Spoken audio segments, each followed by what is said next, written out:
المحتاجين وجار المستجيرين وأمان الخائفين. اللهم إن كنت كتبتني عندك في الكتاب شقيا أو محروما أو مطرودا أو مقترة علي في الرزق فامحو يا الله، فامحو اللهم بفضلك شقاوتي، فامحو اللهم بفضلك شقاوتي، فامحو اللهم بفضلك شقاوتي وحرماني وطردي واقتطار رزقي، واثبتني عندك في الكتاب سعيدا مرزوقا موفقا للخيرات، فإنك قلت وقولك الحق في كتابك المنزل على لسان نبيك المرسل، يمحو الله ما يشاء ويثبت وعنده الكتاب. إلهي بتجلي الأعظم في ليلة النصف من شهر شعبان المكرم التي يفرق فيها كل أمر حكيم ويبرم، أن تكشف عنا من البلاء والبلواء ما نعلم وما لا نعلم وما أنت به الأعلم إنك أنت الأعز الأكرم. وصلى الله تعالى على سيدنا وحبيبنا ومولانا محمد وعلى آله وصحبه أجمعين برحمتك يا أرحم الراحمين. لا إله إلا الله. شریعت مطہرہ کا نقطہ نظر یہ ہے اور انداز تفہیم یہ ہے کہ اس کو عشاء کی نماز اگر جماعت سے ادا کر لی جائے اور فجر کی نماز جماعت سے ادا کر لی جائے تو شریعت مطہرہ کی اکثر تعلیم اور مثبت تعلیم سے یہ بات واضح ہے کہ وہ اس طرح ہوا جس طرح کہ اس نے پوری رات عبادت کے اندر گزاری ہے. تو نماز عشاء سے پہلے کوئی شخص باہر نہ جائے، ورنہ یہ نوافل پڑھنا کوئی اعتبار نہیں رکھے گا، اور فجر کی نماز اور بالخصوص فرائض کا اہتمام کرنا یہ لازم و ضروری ہے. آج یہ رات ہمارے سامنے موجود ہے، جس طرح کہ حدیث پاک سے میں نے اور آپ نے سیکھنے کا اور سمجھنے کا یہ فضل پایا کہ یہ آج کی رات دعاؤں کی مقبولیت کی رات ہے، اور اللہ رب العالمین جل وعلا کے پیارے حبیب مکرم صلی اللہ علیہ وسلم کی اس امت کو خاص یہ انعام ملا ہے. رسول کریم صلی اللہ علیہ وسلم کی امت میں پیدا ہونا یہ خود خدا کا ایک بہت بڑا فضل ہے. بخاری شریف کے اندر ایک حدیث پاک موجود ہے، نبی کریم علیہ الصلوۃ والسلام فرماتے ہیں میری امت کی مثال اور دیگر انبیاء کی امت کی مثالیں کیسی ہیں. بڑی پیاری مثال دی ہے نبی پاک صلی اللہ علیہ وسلم نے، اور سرکار دو عالم صلی اللہ علیہ وسلم کا یہ ارشاد گرامی جو بخاری شریف کے اندر موجود ہے. نبی پاک فرماتے انما اجلکم فی اجل من خلاء من الامم، فرما اللہ نے تمہیں عمریں اور امتوں کے مقابلے میں کم دی ہے، اور ارشاد فرمایا کہ تمہاری مثال اور امتوں کے مقابلے میں ایسے ہے جیسے کہ کوئی کام کرانے والا شخص، خلاصہ اس کا یہ ہے کہ اپنے مزدور سے کام کرائے. میں اس وقت تقریر کر رہا ہوں، اس وقت کوئی وظیفہ پڑھنا جائز نہیں ہے. جس وقت تلقین کی جائے، نصیحت کی جائے، تو شریعت مطہرہ کا یہ حکم بھی یاد رکھے، نہ کوئی تسبیحات پڑھی جائیں گی اور نہ کوئی تلاوت کی جائے گی اور نہ کوئی وظائف پڑھے جائیں گے. علاقہ بدل دیا جائے اور مکان تبدیل کر دیا جائے، کیونکہ جو سب سے بڑا وظیفہ شریعت کی تلقین ہوتی ہے. نبی پاک صلی اللہ علیہ وسلم نے ارشاد فرمایا کہ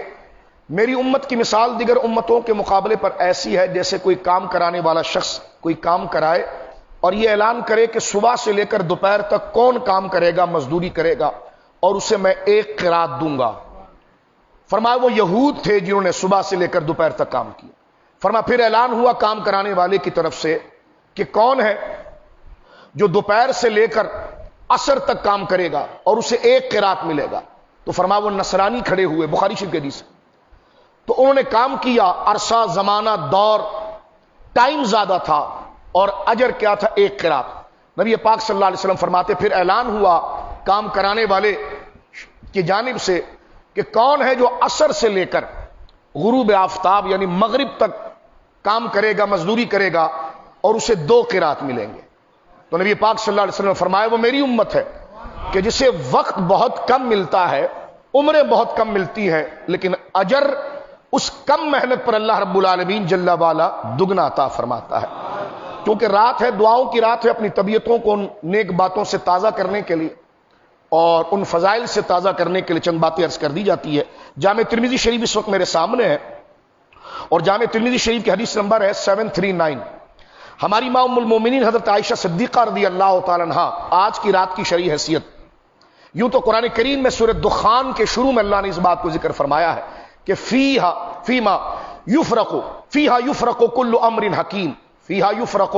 کل امر حکیم، کہ یہ وہ رات ہے کہ جس میں حکمت کے کام تقسیم کر دیے جاتے ہیں۔ تمام مفسرین اور وہ لوگ بھی، وہ دوست بھی جو آج کی رات خواہ ان حقائق پر پردہ ڈالتے ہیں اور ویڈیو کلپ بنا کر لوگوں کو کنفیوز کرنے کی کوشش کرتے ہیں، ان دوستوں کے بزرگوں نے بھی اپنی کتابوں کے اندر یہ بات لکھا ہے کہ اللہ رب العالمین بندوں کی تقدیروں کو مرتب کرتا ہے لیلۃ القدر میں، اور اس کو فرشتوں کے حوالے کر دیتا ہے لیلۃ البراءت میں۔ یعنی آج کی جو رات ہے اس میں پورے سال کا نصاب اللہ رب العالمین جل وعلا فرشتوں کو عطا فرما دیتا ہے کہ کس نے پیدا ہونا ہے، کس نے کتنی عمر پانی ہے، کتنا رزق پانا ہے، تو یہ حکمت کے کام آج کی رات تقسیم ہوتے ہیں۔ تو جس نے پہل کر کے اگر بدبختی یا شقاوت، جس طرح دعا کے اندر آیا کہ اللہم ان کتبتنی فی ام الکتاب شقیہ، یا اللہ اگر تو نے اپنی لوح محفوظ پر مجھے بدبخت اور جہنمی لکھ دیا ہے تو یا اللہ آج کی رات تو دعا کی قبولیت کی رات ہے، فمحو اللہم، یا اللہ وہ تو قادر مطلق ہے، تو ہی تقدیریں لکھتا ہے اور تو چاہتا ہے تو تقدیروں کو مٹا دیتا ہے، کہ یمحو اللہ ما یشاء ویثبت، یمحو مٹا دیتا ہے، ما یشاء جس کو اللہ چاہتا ہے، ویثبت اور جس کو چاہتا ہے باقی رکھتا ہے۔ تو دعا میں یہ کہا گیا کہ یا اللہ آج اگر العیاذ باللہ نعوذ باللہ من ذالک ہمارے لیے عذاب اور بدبختی لکھی گئی ہے تو فمحو، اپنے فضل سے تو مٹا دے۔ یعنی آج کی دعا اللہ رب العالمین، آج کی شب اللہ کی تقدیر اور اس کی رحمت کو دعا دینے کے لیے ہے۔ تو میری ماں سیدہ عائشہ کہتی ہے کہ قالت، بلکہ حدیث کا خلاصہ میں عرض کروں، کہتی ہے کہ میں ایک دفعہ اٹھی رات کے وقت، فقط تو میں نے موجود نہیں پایا حضور علیہ الصلوۃ والسلام کو لیلۃ، اس رات کو، تو فخرج تو فاذا هو البقیع، جامع ترمذی ہے کہ میں جب چلی اور میں حضور کو ڈھونڈنے لگی تو میں نے دیکھا کہ حضور علیہ الصلوۃ والسلام جنت البقیع کے اندر موجود ہیں۔ کہتی ہے کہ جب میں حضور کے پیچھے گئی تو سرکار نے میری آہٹ کو سن لیا، فقال اکنتی تخافین ان یحیف اللہ علیک ورسولہ، عائشہ تو کیا سمجھی کہ اللہ اس کے رسول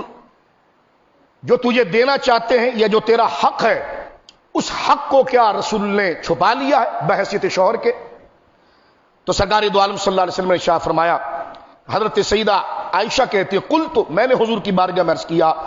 ظننت انک اتیت ببعض النسائک، حضور میں یہ سمجھی کہ شاید آپ میرے حجرے سے اٹھ کر دیگر ازواج کے حجرے میں چلے گئے ہیں۔ سرکار علیہ الصلوۃ والسلام نے ارشاد فرمایا، ان اللہ عز وجل ينزل لیلۃ النصف من شعبان الى السماء الدنیا، عائشہ رضی اللہ تعالیٰ عنہ، اللہ رب العالمین جل وعلا اس 15 شعبان المعظم یعنی نصف شعبان کا آدھا مہینہ 15ویں رات کو اللہ رب العالمین اپنے شایان شان اس کی رحمت پہلے آسمان کی طرف متوجہ ہو جاتی ہے، فیغفر لاکثر من عدد شعر غنم کلب، ہمارے عرب میں جو قبیلہ ہے جس کے پاس مویشیاں سب سے زیادہ ہے، ایک بکری میں میرے بزرگوں کتنے بال ہوتے ہیں ہم گن نہیں سکتے، تو اس قبیلہ بنو کلب میں اتنی بکریاں تھیں جو بکریاں نہیں گنی جا سکتی تھی، یعنی ایک بکری میں بال کتنے ہیں وہ شمار نہیں ہو سکتے، تو اس قبیلے کے پاس مویشی اتنی تھی کہ وہ مویشیاں تعداد کے اوپر نہیں گنی جا سکتی تھی۔ تو نبی پاک فرماتے ہیں کہ اللہ کی رحمت اس 15ویں شعبان میں اپنے بندوں پر ایسے برستی ہے کہ وہ بنو کلب قبیلہ جس کی بکریوں کو بندہ شمار نہیں کر سکتا، ان کے بدن پر جتنے بال ہیں اللہ اتنے اپنے بندوں کی مغفرت فرما دیتا ہے۔ یہ جامع ترمذی شریف کے اندر نبی پاک صلی اللہ علیہ وسلم کا ارشاد گرامی ہے۔ اور اسی طرح حضرت معاذ بن جبل رضی اللہ تعالیٰ عنہ سے یہ روایت موجود ہے کہ اس رات اللہ رب العالمین اپنے بندوں کی مغفرت فرماتا ہے، لیکن چند لوگوں کو اللہ رب العالمین نہیں بخشتا، العیاذ باللہ۔ فرمایا ایک عادی زانی جو بدکاری کرنے کا عادی ہو، العیاذ باللہ، اور فرمایا جو شراب پینے کا عادی ہو، اور مشاحن جو اپنے کسی مسلمان بھائی کے لیے بغض رکھتا ہو، فرمایا یہ جو والدین کا نافرمان ہو، معاذ اللہ، فرمایا یہ وہ لوگ ہیں جن کو اللہ رب العالمین اس رات کو نہیں بخشتا، اس کے علاوہ سب کو بخشتا ہے۔ تو پھر وہ لوگ کہاں جائیں گے؟ تو فرمایا گیا کہ اگر وہ لوگ صدق دل کے ساتھ اپنے اس غلط عمل پر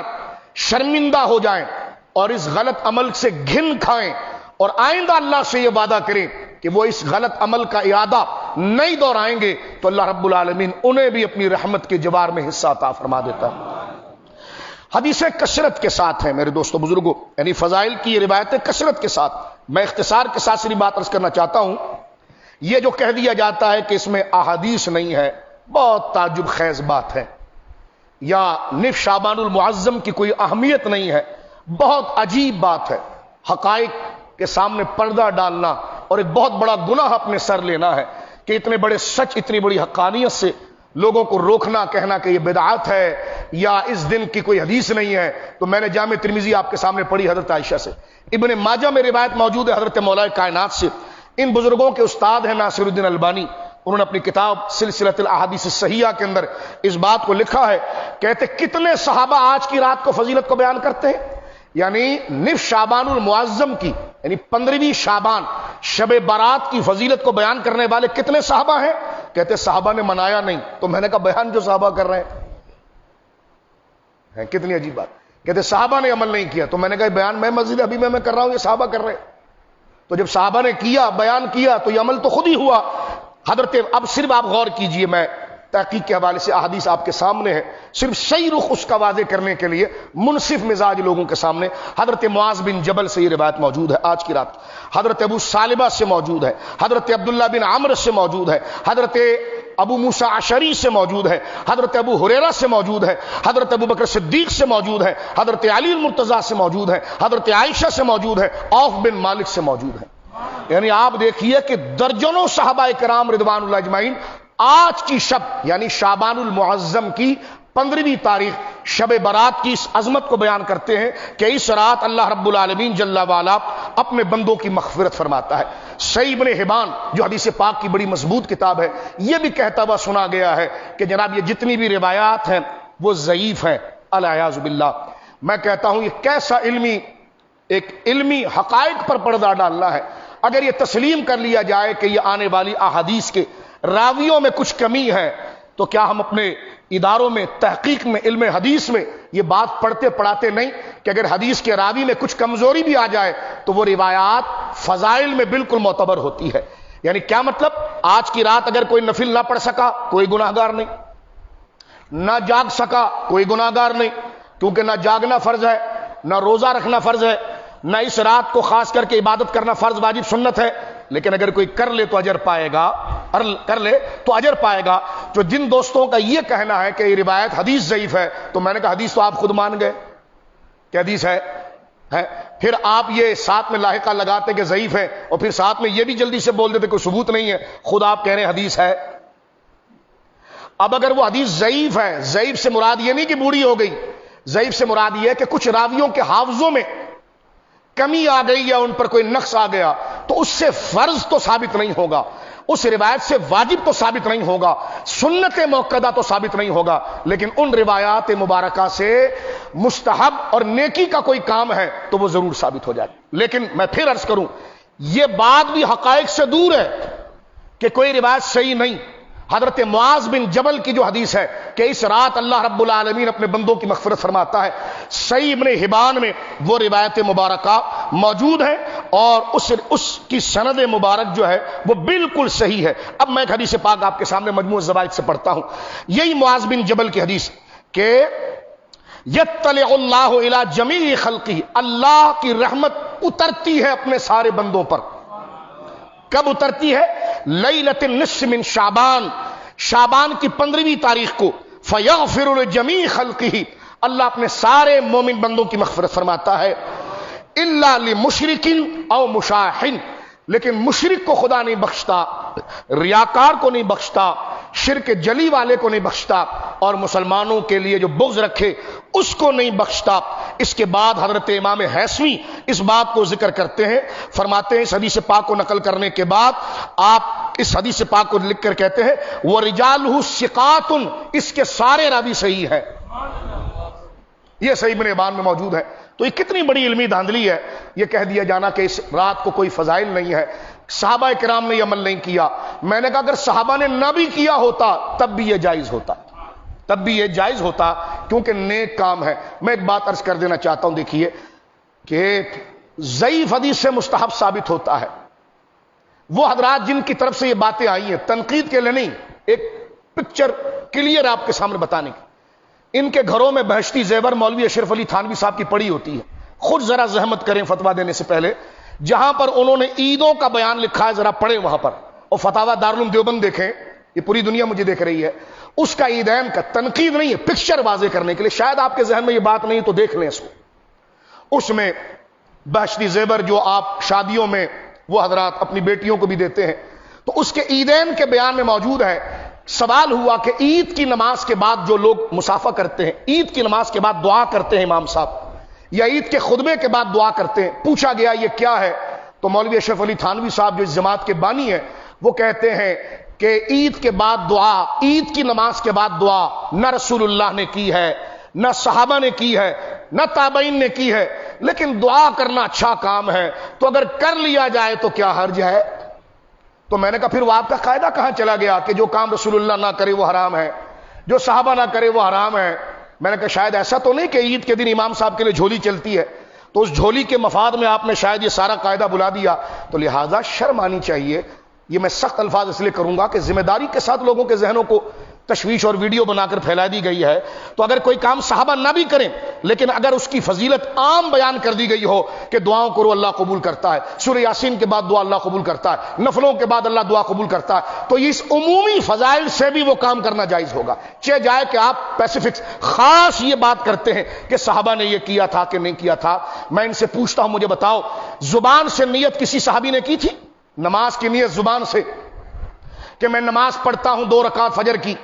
رسول اللہ نے پوری زندگی میں کبھی نہیں کی، صحابہ نے نہیں کی، لیکن خود یہ حضرات اپنے فتاوے میں لکھتے ہیں زبان سے نماز کی نیت کرنا مستحب ہے۔ میں نے کہا جب وہ تو ضعیف حدیث میں بھی نہیں آئی لیکن اس کو آپ نے مستحب لکھ دیا، تو پتا چلا یہ آپ نے کسی کی چڑ میں فتویٰ دیا ہے، ورنہ اگر تحقیق سے کام لیتے تو نہ شب برات کی رات دعا کرنا بدعت ہے، نہ اس میں نفل پڑھنا بدعت ہے، اور نہ اس میں دعا اور سورہ یاسین پڑھنا بدعت ہے، بلکہ یہ جائز اور مستحب ہے، اس لیے کہ نبی کریم علیہ الصلوۃ والسلام کے صحابہ کرام کی کثیر تعداد میں صحابہ کرام اس بات کو بیان کرتے ہیں۔ میں بات کو ختم کرتا ہوں، عشاء کی نماز کا وقت کیونکہ ہو چکا ہے، لیکن بڑی دلچسپ بات یہاں پر میں فتاوی شامی سے آپ کے سامنے کروں۔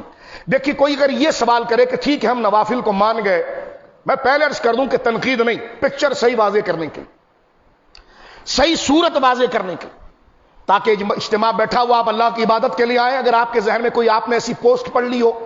کوئی ایسا کلپ دیکھ لیا ہو مولوی صاحب کا کسی جماعت والے کا، تو آپ ایسی پریشان ہوں گے، 50 دعا کر رہے ہوں گے، 50 شک میں ہوں گے، 50 عبادت کر رہے ہوں گے، 50 شک میں ہوں گے، تو شک کی عبادت کیسے مقبول ہو سکتی ہے؟ تو میں کسی پر تنقید نہیں، میں آپ کا خیر خواہ ہوں، میں اگر یہ بات نہ بھی کرتا تو کون مجھ سے پوچھتا، لیکن مجھ سے خدا پوچھتا کہ جب مسلمانوں میں شک موجود ہے اور دلائل و حقائق موجود ہے، تمہارے پاس مسلح موجود ہے، تو اخلاق اور تہذیب کے جامع میں تم نے حق کیوں نہیں بیان کیا؟ تو لہٰذا میں آپ سے کوئی داد و تحسین نہیں چاہتا، لیکن میں یہ چاہتا ہوں کہ جو عبادت آپ کر رہے ہیں وہ یقین کے ساتھ کریں۔ آپ اس رات میں عبادت کو بدعت کہنے والا شخص بہت نامراد ہے، اس رات کی عبادت کو فضول کہنے والا شخص بہت نامراد ہے، وہ مسلمانوں کے قیامت کے دن اس شخص کے گریبان کو مسلمان پکڑیں گے کہ جو اللہ نے عبادت اور قبولیت کا وقت دیا تھا تو نے غلط بات یا اپنی کم علمی سے بات کر کے لوگوں کو روکا۔ تو لہذا اس جذبے سے میں صرف آپ کے سامنے حقائق کو واضح کرنا چاہتا ہوں۔ اگر کوئی ناراض ہو رہا ہے تو وہ بھی سن لے کہ میں نے ناراض ہونے کے لیے بات نہیں کی ہے، اگر کوئی خوش ہو رہا ہے تو وہ بھی سن لے کہ میں نے خوش ہونے کے لیے بات نہیں کی ہے، میں نے نہ کسی کو خوش کرنے کے لیے کی ہے نہ ناراض کرنے کے لیے کی ہے۔ آج کی رات ہے، لوگوں میں تشویش دور کرنی چاہیے، اللہ کی رضا کے لیے میں نے بات کی ہے۔ اچھا اگر یہ سوال کھڑا ہو جائے، 1-2 منٹ رہ گیا ہے ورنہ اس میں پوری رات ہم بات کر سکتے ہیں۔ کبھی کہتے جی حلوہ نہ بناؤ، تو میں نے کہا تم نہ بناؤ نا، کبھی کہتے حلوہ بنانا بدعت ہے، کبھی فلاں، تو میں نے کہا یہ تو ایسا ہوا کہ وہ عورت نے کہا کہ جناب وہ ہوا میں اڑ رہا تھا، تو کہنے لگے وہ میں اڑ رہا تھا، تو عورت کا بغض تھا اپنے شوہر سے کہ کہنے لگے اس لیے ٹیڑے ٹیڑے اڑ رہے تھے۔ پہلے کہتے حدیث سے دکھاؤ تو حدیث دکھا دی، پھر کہتے جناب فقہ سے دکھاؤ تو فقہ دکھا دیا، پھر کہتے حلوہ کیوں بنایا؟ تو میں نے کہا یہ تو وہ میرے خیال میں بیوہ عورت والا ایک بغض ہے کہ جس کا شوہر انتقال ہو گیا تھا، دوسرا شوہر اس کی مطلب کا نہیں تھا، تو کہنے لگا ہاں تو اڑ رہا ہے تو ٹیڑا ٹیڑا اڑ رہا ہے۔ تو تبلیغی جماعت کے دوستوں اور دیوبند علماء، میں آپ سے کہوں گا اس کی تحقیق کچھ بھی نہیں آپ کے پاس، تو خدا کے واسطے لوگوں کو عبادت کی طرف آنے دیں۔ بدعت کا فتویٰ لگا کر کیوں آپ ایسا چاہتے ہیں کہ ہم آپ کی کتابیں کھول کھول کے بتائیں کہ عید کے دن تو دعا جائز ہو جائے لیکن شب برات میں دعا جائز نہ ہو، جبکہ عید کی دعا نہ رسول اللہ نے کی، نہ صحابہ نے کی، نہ تابعین نے کی، لیکن کیونکہ دعا جائز ہے نا تو اس دن بھی اگر کر لی جائے تو کیا حرج ہے؟ تو دیکھو ایسی باتیں نہیں کرنی چاہیے۔ اچھا آخری بات جو میں یہاں پر کروں آپ کے سامنے وہ یہ ہے کہ نہیں، یہ دعا جو آپ نے شعبان کی پڑھی ہے، یہ کیوں پڑھی آپ نے؟ تو میرے دوستوں بزرگوں، فتاوی شامی میں یہ بات واضح طور پر موجود ہے. میں نے یہ سرسری مطالعہ میں آپ کے سامنے رکھ رہا ہوں. جب ملک شام میں طاعون کا مرض آ گیا، جس طرح اللہ آج محفوظ فرمائے کرونا کا مرض ہے، طاعون کا مرض آ گیا، اور علماء نے بزرگوں سے پوچھا کہ یہ جو طاعون کا مرض آ گیا ہے، تو بعض علماء کو دیکھا گیا ہے کہ وہ طاعون کے مرض کی ایک دعا پڑھواتے ہیں.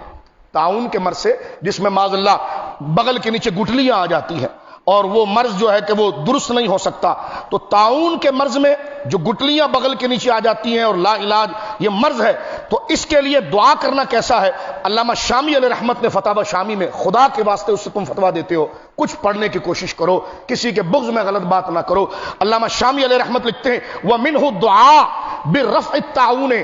وہ دعا کثرت سے پڑھنا جس سے طاعون کا بیماری دور ہو جاتی ہے، وہ رسول اللہ نے تو نہیں بتائی. آگے لکھتے ہیں وَقَوْلُ ابن حجر بِدْعَةٌ، ابن حجر یہ کہتے ہیں یہ نیا طریقہ ہے، لیکن علامہ شامی کہتے ہیں اَيْ حَسَنَةٌ، اچھا نیا طریقہ ہے. کیا ہے بولیے؟ پھر کہتے ہیں بدعت حسنہ کہاں سے نکالی؟ میں نے کہا مولانا اشرف علی تھانوی صاحب کی زندگی کی آخری کتاب بوادر النوادر پڑھ کے دیکھیں. انہوں نے کہا نئے کام کی 5 قسمیں ہیں. ظاہر سی بات ہے دور ترقی کر رہا ہے، لوگ مشکلات کے اندر ہیں، صحابہ جیسا یقین ہمارے پاس نہیں، ان جیسی پختگی ہمارے پاس نہیں، نرم لوگ ہیں، کمزور لوگ ہیں. تو اگر ہم کسی نیک واسطے کو، نیک وظیفے کو واسطہ بنا کر اپنے ایمان کو مضبوط کریں تو وہ بدعت کیسے ہو سکتا ہے؟ انہوں نے تھانوی صاحب نے اپنی زندگی کی آخری کتاب میں لکھا کہ نئے طریقے 5 ہیں. کبھی نیا طریقہ فرض بھی ہو سکتا ہے، کبھی نیا طریقہ واجب بھی ہو سکتا ہے، کبھی نیا طریقہ مستحب بھی ہو سکتا ہے. کسی نے ان سے پوچھا یہ مدرسے کے اندر جو گھنٹے ہوتے ہیں 7 پیریڈ ہوتے ہیں کہ پہلا حدیث کا، دوسرا فقہ کا، تیسرا تفسیر کا، چوتھا انگلش کا، یہ تو رسول اللہ نے جو مدرسہ بنایا تھا اس میں تو آپ نے 7 پیریڈ 40-40 منٹ کے نہیں لکھے تھے. اور حدیث میں آیا ہے کہ احداث فی الدین، دین میں نیا طریقہ نکالنا بدعت ہے. تو مولانا قاسم نانوتوی صاحب بانی دیوبند کہتے ہیں یہ احداث للدین نہیں ہے، یہ احداث فی الدین نہیں، یہ احداث للدین ہے. یہ دین میں اضافہ نہیں ہے، یہ دین کے لیے اضافہ ہے. تو میں کہتا ہوں یہ سارے مانے ہوئے اصول ہیں کہ تو آپ ابا ابا کھیل رہے ہیں، تو یہ مانے ہوئے اصول ہے. لہذا بڑی یقین کے ساتھ آپ مزارات پر بھی جائیں، قبرستان بھی جائیں، فاتحہ بھی کریں، نفلیں بھی پڑھیں، استغفار بھی کریں، رات بھر جاگے بھی، لیکن جو نہ جاگ سکا اس پر تنقید نہیں کرنا، جو روزہ نہ رکھا اس پر تنقید نہیں کرنا، جو قبرستان نہ جا سکا اس پر تنقید نہیں کرنا، کیونکہ یہ کام سارا فرض نہیں ہے، واجب نہیں ہے، سنت نہیں ہے، مستحب ہے. تو تنقید تو ہم نہیں کرتے، لیکن اگر آپ ویڈیو کلپ بنائیں گے تو پھر ہم پڑھ پڑھ کر بتائیں گے. جو لائبریری ہم نے بنائی ہے تو پھر بتائیں گے کہ آپ نے کیا لکھا، فلاں نے کیا لکھا. تو پتا چلا یہ وہ ٹیڑے ٹیڑے اڑنے والا بغض ہے، تحقیق سے اس کا کوئی تعلق نہیں ہے. شب برات کی عبادت جائز ہے، مستحب ہے، نوافل جائز ہے، مستحب ہے، روزہ رکھنا جائز ہے، مستحب ہے. اللہ رب العالمین جل وعلا ہمیں سمجھ کی توفیق عطا فرمائے. میں بات کو ختم کر رہا ہوں. یہ میں نے موضوع اس لیے چھیڑا کہ فضائل تو آپ سنتے رہتے ہیں، کہتے ہم نے تو فلاں